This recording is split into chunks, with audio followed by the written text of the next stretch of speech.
Hello and welcome back to Gabagool in 8. I am your host, Wes Dawson. Now, you may have noticed on this week's episode a tasty new lick at the start of the show. So let me get real with you. This is what happened. Initially I was so proud and honored to support a band like The Darkness by having a little snippet of one of their tasty little riffs in my intro. But let me get real with you for a second. So I received a letter from Rhino Records on behalf of none other than Justin Hawkins saying, The Darkness. Now, if you don't know The Darkness, well, fuck you. And if you casually know them or you do like them, awesome. That's great because they are jaw-droppingly amazing in terms of being a rock band.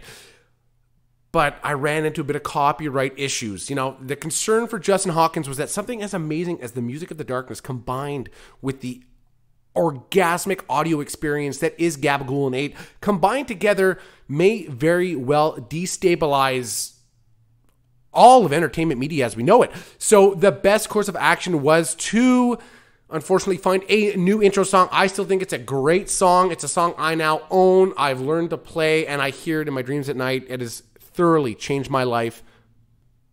As I mentioned earlier, my name is Wes Dawson. This is Gabagool in 8. Now I have quenched my afternoon jonesing. I have dropped the kids off at the pool, clipped my nails, and feels good. I'm in Gabagool Podcast Central, and if you're like the majority of my fans, you're hidden in the downstairs bathroom hoping your husband doesn't know what you're up to in there listening to my sensual voice. That just means it is time for a new episode of Gabagool in 8. Now, yes, I like to have fun. Yes, I like to, mess around with my fans, my adoring legions of fans, which is obvious by the number of views I have on any given app. But I have to get serious in this episode because, sometimes things happen in our families that are hard to discuss, they're hard to open up about, and, a certain level of shame or guilt or what have you is not only understood, but it's expected. So I'm just going to flat out say this. Basically, this is like an A&E episode via podcast. My dog is a pervert. There's no other way of putting it. He is just a eagle-eyed pervert. The amount of times we watch him peeking on our neighbors' children, it's disturbing. More so to the fact that he's not like just casually looking. Most dogs, they're just looking at a bird, fluttering their little feathers go by. No, he watches the kids running left to right. He's like a Terminator scanning them. And then when they go to the other side of the property, he will run around the house to then watch them from his perch looking down upon them. It's unsettling. It's raised some questions in the neighborhood, but all in all, I will defend that dog to my death. So, hey, you can prey on whatever you want, Mac. Later on in the show, we're going to welcome him on as a guest to discuss this. And my avid listeners will remember that a few weeks ago, I had Mac on the part 2 of Debunking Air, but it didn't go so smoothly. But I did put some sedatives into his food last night, so I'm expecting for today's recordings to go absolutely perfecto. Now, my dog being a pervert is one thing, but he also has an unhealthy obsession with tennis balls. Like, I could legit, no joke, kill this dog by throwing tennis balls. And no, not at him with my monstrous vascular arms. I'm talking just throwing it regularly with a little plastic stick because I don't want to hurt my shoulder. But throwing the ball for him, like, he will run until he dies. I don't know what to do about this. Now, I mentioned about my gigantic arms. Well, it's more so just my right forearm. We'll get into that in another episode. When I was a kid, my brother thought I had like a sniper-like aim. Now, this is mainly because he was picking on me. He's like, Wes, you're 7 years old. You're hung like a fucking horse. It's not fair. So you're really getting on my back. So I threatened him. I'm like, Logan, if you don't calm the F down, because, I'm not one for profanities, I'm going to hit you right in the eye with this rock. I picked up said rock. He's laughing at me, calling me all kinds of childish names. So finally, I let loose. I released that rock with about as much aim as a blind kid trying to paint the side of a barn. It's a piss poor analogy. I don't think it'd be that hard to paint a wall if you're blind. Anyway, I throw that rock, hits him about a half inch underneath his eye. For the next 7 years, my brother thought I had sniper-like aim. Now, we all like to joke lightheartedly about animal abuse here, but let's talk about animals I really don't like. Cats. They're cute. And I'll pet them. I'm nice to all animals. I got nothing really against any animals. But these fuckers pissing on things, oh my God, I can't stand that smell. And I can't stand their higher than thou attitude. It kind of pisses me off.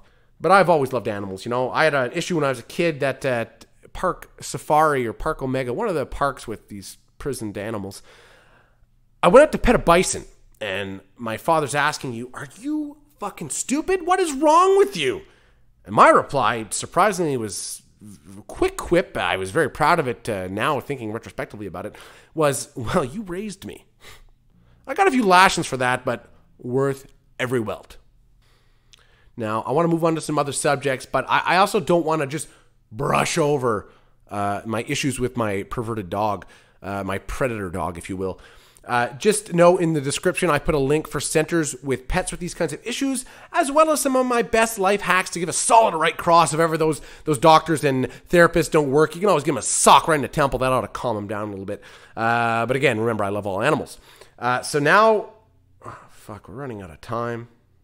Well, it seems no matter how well prepared, no matter how meticulous I am in the planning of these episodes, the time just gets away from me. So we're going to give a ring to Mac as quick as we can. Let me jingle some keys or something at him.